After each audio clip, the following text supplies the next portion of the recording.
ಚಿನ್ಮಯ ವಿದ್ಯಾಲಯದಲ್ಲಿ talent day ಆಚರಣೆ. ಕಂಪ್ಲಿಯ ಚಿನ್ಮಯ ವಿದ್ಯಾಲಯ ಪೂರ್ವ ಪ್ರಾಥಮಿಕ ಶಾಲೆಯಲ್ಲಿ ಇಂದು ಟ್ಯಾಲೆಂಟ್ ಡೇ ಕಾರ್ಯಕ್ರಮವನ್ನು ಹಮ್ಮಿಕೊಳ್ಳಲಾಗಿತ್ತು.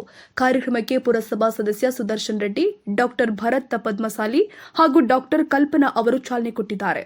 ಮಕ್ಕಳು ಪಠ್ಯದ ಜೊತೆಗೆ ವಿವಿಧ ಕ್ರಿಯಾಶೀಲ ಕಾರ್ಯ ಚಟುವಟಿಕೆಯಲ್ಲಿ ತೊಡಗಿಸಿಕೊಂಡು ಉಜ್ವಲ ಭವಿಷ್ಯ ರೂಪಿಸಿಕೊಳ್ಳುವ ಆಶಯದಲ್ಲಿ ಚಿನ್ಮಯ ವಿದ್ಯಾಲಯ ಶಾಲಾ ಆಡಳಿತ ವರ್ಗದವರು ಪ್ರತಿ ವರ್ಷದಂತೆ ಈ ವರ್ಷವೂ ಕೂಡ ಟ್ಯಾಲೆಂಟ್ ಡೇ ಕಾರ್ಯಕ್ರಮವನ್ನು ಮಾಡಿದ್ದಾರೆ. ಹಾಗೂ ಈ ಕಾರ್ಯಕ್ರಮದಲ್ಲಿ ಸುಮಾರು 65 ಮಕ್ಕಳು ತಮ್ಮ ಪ್ರತಿಭೆಯನ್ನ ಪ್ರದರ್ಶಿಸಿದ್ದಾರೆ.